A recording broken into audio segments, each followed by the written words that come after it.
हरे राम हरे कृष्ण। श्रीमद् वाल्मीकि रामायण के बाल कांड के खट त्रिंसा सप्त त्रिंसा यानी कि 36वें सर्ग और 37वें सर्ग का पाठ करेंगे। इसमें दोनों सर्ग गंगा जी के उत्पत्ति और कार्तिकेय जी के उत्पन्न होने का वर्णन है। उल्लेख करना चाहूँगा यहाँ पर कि महर्षि वाल्मीकि ने गंगा तट पे जब मिथिला के तरफ विश्वामित्र जी श्री राम और मुनियों के साथ जा रहे हैं तो गंगा के तट पर बैठ करके वह लोग गंगा के उत्पत्ति की कथा सुना रहे हैं विश्वामित्र जी, और श्री राम सुन रहे हैं। श्री राम के ही प्रश्न पे वो सुना रहे हैं।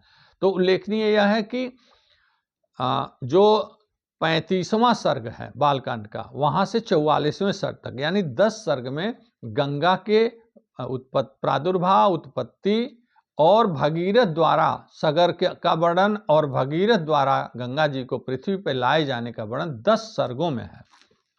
इसी में गंगा जी और माँ पार्वती और शंकर जी और कार्तिकेय जी का भी वर्णन इसमें आता है। तो 36वें और 37वें सर्ग में शंकर भगवान शिव, माता उमा यानी कि पार्वती और कार्तिकेय जी के जन्म का वर्णन है। तो विश्वामित्र जी कहते हैं कि हे राम, ध्यान पूर्वक अब तुम सुनो। श्री राम जी का ही प्रश्न है कि गंगा के उत्पन्न होने, प्रादुर्भाव की, त्रिपथगा होने की आपने कथा सुनाई और आगे अब आप मुझे विस्तार से सुनाइए। तो विश्वामित्र जी कहते हैं, हे राम, गंगा जी की बड़ी छोटी बहन थी उमा जी, भगवती उमा यानी पार्वती जी, गंगा जी की छोटी बहन थी और ये हिमालय की दोनों पुत्रियां थी। गंगा जी को आकाश मार्ग से देवलोक में देवता लोग लेकर चले गए अपने हित के लिए, लोक के कल्याण हित के लिए, और माता उमा का यानी कि माता पार्वती का ब्याह भगवान शिव से हिमालय कर देते हैं। भगवान शिव के साथ यहाँ वर्णन है, वाल्मीकि जी लिखते हैं कि भगवान शिव के साथ रहते हुए 100 वर्ष बीत जाते हैं और साथ में भगवती उमा भी हैं, और ये 100 वर्ष बीतने के बाद भी पुत्र पैदा अभी तक नहीं हुआ, कोई संतान पैदा नहीं हुआ। तो ब्रह्मा जी सहित सारे देवता आते हैं भगवान शिव के पास और कहते हैं कि हे भगवान, अब वह समय आ गया है कि अगर अब आप संतान उत्पत्ति करेंगे माता उमा के गर्भ से, तो जो पुत्र पैदा होगा उसका तेज तीनों पृथ्वी लोक पे कोई सहन करने वाला नहीं होगा और तीनों लोक का नाश हो जाएगा। अतः अब आप माता उमा के गर्भ से संतान पैदा न करिए। शंकर जी उन लोगों की बातों को सुन करके कहते हैं ठीक है, तथास्तु कह के वह स्वीकार कर लेते हैं। लेकिन भगवान शिव भी एक प्रश्न देवताओं से करते हैं कि यदि मुझे कभी मेरा तेज पुंज स्खलित हो गया तो उस दशा में उसको कौन धारण करेगा? तो सभी देवताओं ने हाथ जोड़कर कहा कि उसे पृथ्वी धारण करेंगे। फिर आगे चल करके भगवान शिव का तेज पुंज एक दिन स्खलित हो जाता है और स्खलित होने के बाद अग्निदेव और वायुदेव को सभी देवता आगे भेजते हैं कि उसको आप देखिए, उसको संभालिए, उसका संरक्षण करिए। तो तेज पुंज पृथ्वी पर गिरने के पश्चात के बाद वह एक पर्वत के रूप, चारों तरफ सफ़ेद पर्वत खड़ा हो जाता है। यहाँ वह कैलाश पर्वत के बारे में ये बात कही गई है।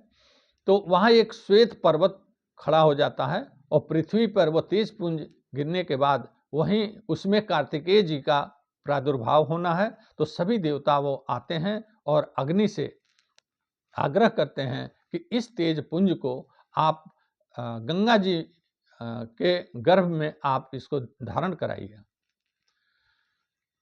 अग्नि देवता गंगा जी को समझाते हैं कि हे देवी, आप इस गर्भ को धारण करिए, ये भगवान शिव का तेज पुंज है और इससे गर्भ धारण करिए। तो गंगा जी तैयार हो जाती हैं। चूँकि सभी देवता उनसे ये भी कहते हैं कि आप माता उमा की बड़ी बहन हैं, तो आप इसको गर्भ धारण करके अगर संतान उत्पत्ति करेंगी तो माता उमा को भी बुरा नहीं लगेगा और एक जो इस तेज पुंज की रक्षा भी हो जाएगी। गंगा जी तैयार हो जाती हैं, लेकिन जब गंगा जी गर्भ धारण करती हैं तो उसके तेज प्रभाव से वह काफ़ी विचलित हो जाती हैं और वो सभी देवताओं से कहती हैं कि यह गर्भ धारण करना मेरे लिए संभव नहीं है, इसमें इतना इस तेज पुंज में इतना तेज है, तो प्रज्वलित हो रहा है, मेरा गर्भ प्रज्वलित हो रहा है। सभी देवताओं तब अग्नि देवता आगे आते हैं और वो गंगा जी को सलाह देते हैं कि आप इसको हिमालय के पार्श्व भाग में इसको आप गर्भस्राव करके रख दीजिए। गंगा जी का गर्भस्राव हो जाता है और वहाँ पे एक तेज पुंज जो गर्भ धारण करने वाला जो तेज है वह कार्तिकेय के रूप में उसका लालन पालन किया जा रहा है अग्निदेव के द्वारा, वायुदेव के द्वारा। और 6 कृतिकाओं को देवताओं ने आग्रह करके 6 कृतिकाओं को लालन पालन करने के लिए बुलाया। 6 कृतिकाएं आती हैं और उनको भगवान शिव का पुत्र मान करके और वो दूध पिलाती हैं। यहाँ महर्षि वाल्मीकि लिखते हैं कि कार्तिकेय जी 6 मुंह के द्वारा, एक ही शरीर में 6 मुंह के द्वारा वह 6 माताओं कृतिकाओं का दूध पीते हैं और बड़े हो जाते हैं। और आशय यहाँ यह है कि देवताओं ने भगवान शिव से आग्रह ये किया था कि हमें हमारे सेना का एक सेनापति चाहिए और वह सेनापति जो होगा वह आप ही के तेज पुंज से पैदा होगा, वही हमारा नेतृत्व कर सकता है, हमारा सेनापति हो सकता है। और अगर माता उमा के गर्भ से वह उत्पन्न होता तो वह पूरी पृथ्वी का विनाश कर देता। तो यह उपाय जो इन लोगों ने किया, इस उपाय करके भगवान जो शिव के पुत्र कार्तिकेय का जन्म होता है और कृतिकाओं द्वारा दूध पिलाने और लालन पालन करके बड़ा करने के कारण उनका नाम कार्तिकेय रखा जाता है। अब कार्तिकेय बड़े हो जाते हैं और इतने बलशाली और बलिष्ठ और तेजस्वी हैं कि देवताओं की सेना का नेतृत्व का सेनापति बनते हैं और दैत्यों को, देवताओं के शत्रु सभी दैत्यों को मार गिराते हैं।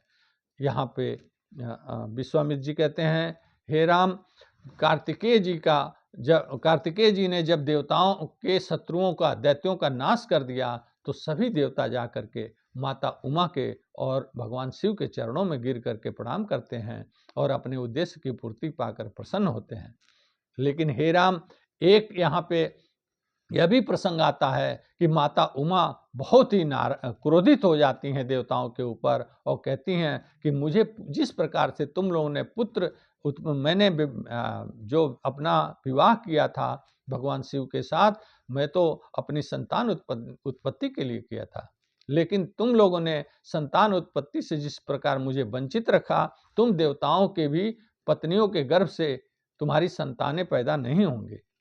और पृथ्वी के ऊपर भी क्रोधित होकर के उन्होंने पृथ्वी को भी शाप दे दिया कि तमाम लोगों की भार्या बनना पड़ेगा, तुमने जो किया है और देवताओं ने जो मेरे साथ किया है, ये उससे वो क्रोधित हुई और क्रोधित होकर के देवताओं और उनको शाप दे दिया। यहाँ 36वें 37वें सर्ग में बस इतना ही। अगली कथा हम 38वें सर्ग में करेंगे। हरे राम हरे कृष्ण।